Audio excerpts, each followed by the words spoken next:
Working as an investigative journalist over the last decade, my work has pushed me to host a radio show, write books, and produce numerous documentaries about the realities of child trafficking, the dangers of technology, and indigenous struggles. Now, I aim to uncover whether there exists a network of individuals and institutions which ties these issues together. Many researchers posit the existence of an international cartel which covertly manipulates world events for their own benefit. Are these claims simply fantasy and paranoid delusion?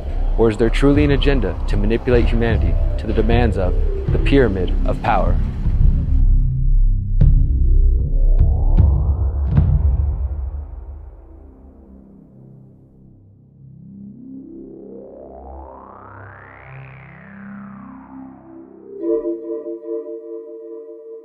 Chapter 1. Big Education. Public schooling is a ritual that most children endure the most impressionable years of their lives. While the assumed goal of public education is to educate the children so that they become the doctors, teachers, artists, and leaders of the future, some suspect a more sinister agenda is at play. Some believe that mandatory public education has become the tool for the governments of the world and the education organizations which advise governments to influence and manipulate the opinions of the youth. So how accurate are these claims? Is government involvement in education a flawed attempt at achieving a worthy goal? And what role does government education play in influencing the minds of the youth? To answer these questions, we have to go back to the origins of education. Plato's The Republic is well known for popularizing the concept of mandatory education. But other resources note that Jewish leaders have been requiring parents to provide some form of education for their children since ancient Judea. In the 15th and 16th centuries, the Aztec Triple Alliance made education mandatory for boys and girls beginning at age 15. There were at least two known types of schools for the Aztec children: a practical and military-based education, and learning writing, astronomy, theology, and other ideas. In 1496, Scotland established education for all children of privileged elite families. With the enacting of the School Establishment Act of 1616, all children were required to attend school. However, the compulsory school model that gradually spread all over the world was largely based on the Prussian model of education, which was established in 1763. Although Prussian King Frederick William I promoted the concept of compulsory schooling as far back as 1716, education did not become mandatory until 1763, when his son King Frederick the Great ruled that children must attend a state-sponsored school. Under the new ruling, children were required to attend school from their 5th to 13th or 14th year, with fines imposed for not attending. Much has been written about the Prussian model of education. For years, it has been popular to refer to the Prussian model as the industrial or factory model. In more recent years, some educators and historians have pushed back on the idea that the Prussian model was designed to produce obedient workers. So what's the truth? First, it is important to note that the Prussian education model was funded via taxation of the population. Some researchers describe early schools as free public goods, but the reality is that every subject of the Prussian kingdom funded the mandatory schools through taxation. Let us never forget this fundamental truth. The state has no source of money other than the money people earn themselves. The idea that the Prussian system was about maintaining state control over education, and thus the people, was affirmed when King Frederick issued another ruling in 1794. This ruling declared, "Schools and universities are state institutions charged with the instruction of the youth. Schools may be founded only with the knowledge and consent of the state. It is the duty of the school inspectors to see that all children of compulsory school age are kept in school, if necessary by force and by punishment of negligent parents."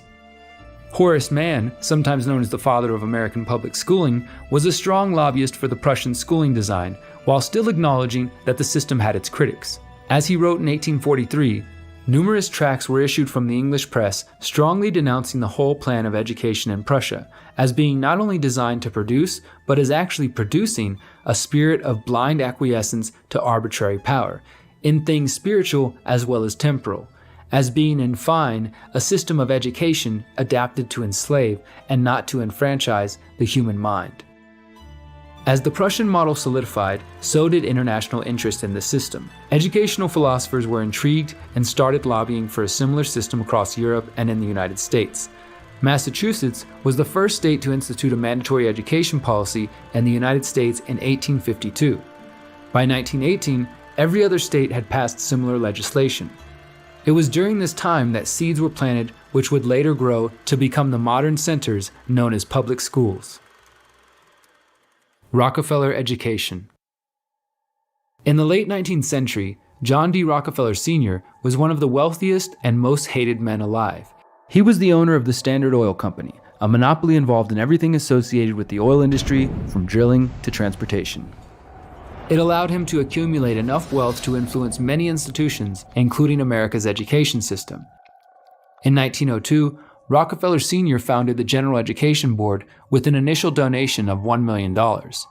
Rockefeller founded the board with help from Frederick T. Gates, with the stated objective to support higher education and medical schools in the United States. The General Education Board was also interested in the promotion of farming in the southern states and schools for African Americans. By January 1903, the U.S. Congress officially incorporated the General Education Board, with their mission being, quote, the promotion of education throughout the United States without distinction as to race, sex, or creed. The General Education Board charter was supported by a bill from Senator Nelson W. Aldrich from Rhode Island. Coincidentally, Senator Aldrich's daughter, Abby Aldrich, was married to John D. Rockefeller Jr. Senator Aldrich would also prove instrumental in the creation of the Federal Reserve Act of 1913. The Rockefeller family would ultimately give over $180 million to fund the board. The board's founding was preceded by several early educational organizations and private meetings between John D. Rockefeller Jr. and other influential people of the time. One of the men in attendance was Daniel Coit Gilman. Gilman would become a member of the General Education Board and was also the co-founder of the Russell Trust Association, which is the business name for the New Haven, Connecticut-based Skull and Bones Secret Society, which operates a student secret society at Yale University. As we work through this series and explore the pyramid of power, you will notice that certain names and institutions make several appearances. It's important to note how these people and organizations are interwoven. Keep that in mind as we work through this series. After half a decade in existence, the General Education Board ceased operating under that name and was absorbed into the Rockefeller Foundation. The Rockefeller family were not the only wealthy tycoons interested in bankrolling educational ventures. In 1905, the infamous steel magnate Andrew Carnegie founded the Carnegie Foundation for the Advancement of Teaching. Carnegie and Rockefeller were both eager to transform their images from that of rich, out-of-touch robber barons to kind, elderly gentlemen who cared about the poor. To achieve this goal, they created various foundations and philanthropic organizations to spread their vast wealth and influence. The Prussian model of education promoted by the men's organizations was the perfect tool to inculcate the masses with their message of choice, embedding within the structure of public education itself their private ideologies on the appropriate learning material and the structure for the nation's youth. American support and critique of the system grew in the first 2 decades of the 20th century. In 1918, Professor Thomas Alexander wrote the following after researching the Prussian model. We believe, however, that a careful study of the Prussian school system will convince any unbiased reader that the Prussian citizen cannot be free to do and act for himself, that the Prussian is to a large measure enslaved through the medium of his school, that his learning, instead of making him his own master, forges the chains by which he is held in servitude, that the whole scheme of Prussian elementary education is shaped with the express purpose of making 95 out of every 100 citizens subservient to the ruling house and to the state. Even more unnerving are the words of Reverend Frederick T. Gates, the business advisor to John D. Rockefeller Sr., who helped him found the General Education Board. In our dream, we have limitless resources, and the people yield themselves with perfect docility to our molding hand. The present educational conventions fade from our minds, and unhampered by tradition, we work our own goodwill upon a grateful and responsive rural folk. We shall not try to make these people, or any of their children, into philosophers or men of learning or of science. We are not to raise up among them authors, orators, poets, and men of letters. We shall not search for embryo great artists, painters, musicians, nor will we cherish even the humbler ambition to raise up among them lawyers, doctors, preachers, statesmen, of whom we now have ample supply. For the task we set before ourselves is very simple as well as a very beautiful one, to train these people as we find them to a perfectly ideal life just where they are. The concerns about the Prussian model of education and compulsory education in general continue today. Charlotte Iserbyt is a freelance writer and former senior policy advisor to the U.S. Department of Education. In her book, The Deliberate Dumbing Down of America, she alleges that changes gradually brought into the American public education system work to eliminate the influences of a child's parents and mold the child into an obedient follower of the state. She believes these changes originated from plans formulated primarily by the Andrew Carnegie Foundation for the Advancement of Education and the Rockefeller General Education Board. Another critic of the U.S. public school system is John Taylor Gatto, former award-winning New York City school teacher and author of Dumbing Us Down, The Hidden Curriculum of Compulsory Schooling and the Underground History of American Education. Gatto was a vocal opponent to mandatory schooling following his career as a teacher until the time of his death in 2018. Gatto's main thesis is that the school system confuses the students. He says the modern school system presents an incoherent ensemble of information that the child needs to memorize to stay in school rather than teaching critical thinking. Gatto also claimed public schools make children emotionally and intellectually dependent. In Underground History, he says, "What I'm trying to describe is what has happened to our schools was inherent in the original design for a planned economy and a planned society laid down so proudly at the end of the 19th century." John Taylor Gatto is a former New York City Teacher of the Year and New York State Teacher of the Year. He has a new piece in this month's Harper's, Against School, How Public Education Cripples Our Kids and Why. Mr. Gatto, what's your basic theme here? Well, my basic theme, I suppose, would be that schools are dangerous places for kids. They retard intellectual development. They retard moral development. They bankrupt communities financially by bleeding hundreds of billions of dollars into unproductive activity, and they bleed communities dynamically by taking the energies of children away from the general society and dissipating them. They're places of intimidation, bullying, sexual harassment, criminality, and even arson and murder, and the epidemic of national obesity can be traced, I think, to the training ground of the school cafeteria. Okay, there's a lot of ground to cover there. Should schooling be compulsory? It should not be compulsory. Gatto also says the design of the public school system makes it clear to students that they cannot hide because they are always supervised. American forced schooling, because that's what it is, American forced schooling is the design and the execution of corporate foundation. Often the misinformation comes from innocent self-delusion, but just as often as you move up the power pyramid, it comes from a malign intent toward your own individuality. But are the metal detectors effective in keeping students safe? This is all part of our Generation Under Fire Back to School series. Our Roseanne Aragon spoke with parents, schools, architects, and more about what they think. Much like an airport, this is the norm for Aldine ISD students. Metal detectors and staff greet intermediate through high school students every morning. In the age of school drills in preparation for mass shootings, students are increasingly under supervision and inside a prison-like environment. Unfortunately, the dangers of the public school system go beyond attempting to mold the minds of the youth. The public school institutions in America and abroad have been infiltrated by intelligence agencies desperate to recruit the brightest minds of the future. In the book, Spy Schools, How the CIA, FBI, and Foreign Intelligence Secretly Exploit America's Universities, investigative journalist Daniel Golden details the exploitative relationship between higher education and intelligence services, both foreign and domestic. As I looked into it, it turned out to be quite commonplace. Golden examines various case studies illustrating how the Central Intelligence Agency and the Federal Bureau of Investigation use higher education to their advantage. What exactly is involved in this process? Well, there's different kinds of recruiting, and of course the most innocent, which I have no problem with, where there's just straight overt recruiting on campus, where the CIA and the FBI go in and they hold a career fair or some other event, and they say, come work for the CIA and FBI, and that's fine. And they're only allowed to hire U.S. citizens, so, that's kind of very above board.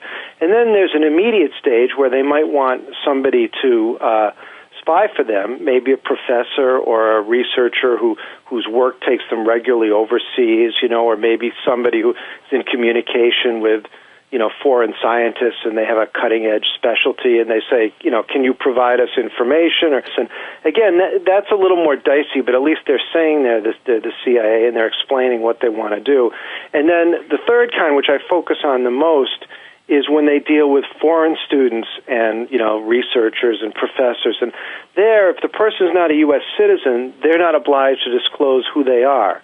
So the CIA might well approach somebody who's unwitting. They might have a professor who they're friendly with, has a graduate student from Iran or China, and the professor might say to the student, I've got a friend who'd like to pay you to do some work for him or something, and then not say that the friend is from the CIA. So that's one way.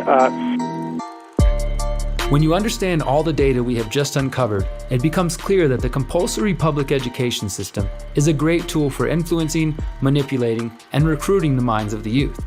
Even if we ignore the obvious influence of the militaristic Prussian model, it is plain to see that the foundations and institutions which fund public education are aware of the opportunity to inject their agendas and values into higher learning. Not only are children sent away from their parents and families for 8 hours a day for 12 or more years of their lives, but it happens at a time in their lives when they are often the most impressionable and trusting of the adults around them. While it is true that occasionally a student will encounter a great teacher who encourages individuality and critical thinking, the average teacher is simply parodying the curriculum which the state has approved. If the ambitious teacher dares stray away from the pre-approved content, they may find themselves punished or out of a job altogether. Finally, it's important to note that when children and young adults are subjected to the state's version of history, health, politics, and philosophy, limitations are often subconsciously and covertly placed on their minds. The youth is taught the state's version of history, which typically paints the current powers as the good guys in conflict, establishes the approved version of history, healthcare, and creates parameters for acceptable political and philosophical dialogue. So what can we do about it? The answer is to break free from this centralized, state-mandated model of education. The beauty of the digital age is that it has broadened the opportunities for learning. Not only is the internet itself available as a resource for the intrepid and determined student, but dozens of online education websites have launched in recent years. Rather than depending on the government for education or putting yourself in thousands of dollars of debt to obtain a piece of paper, the youth of today have abundant resources for education. There are free and paid websites for grade school education, both religious and secular, and there are free and paid websites offering college courses. There are literally thousands of online schools which offer courses in continued learning.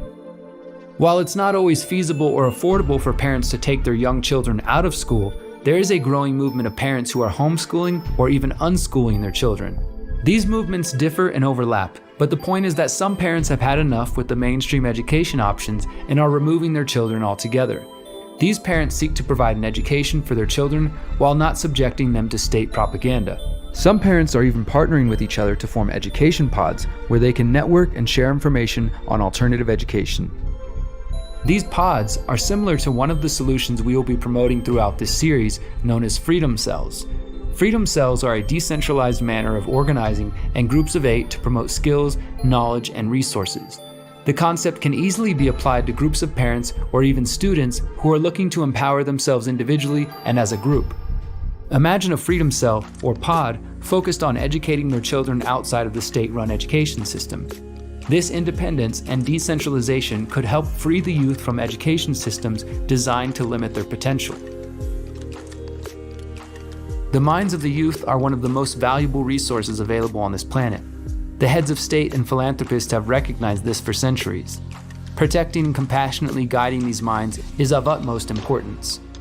If parents and mentors do not take an active role in contributing towards the education of the youth, it is only a matter of time before other influences joyfully take the opportunity. 99 students out of 100 are automata, careful to walk in prescribed paths, careful to follow the prescribed custom. This is not an accident, but the result of substantial education, which scientifically defined is the subsummation of the individual.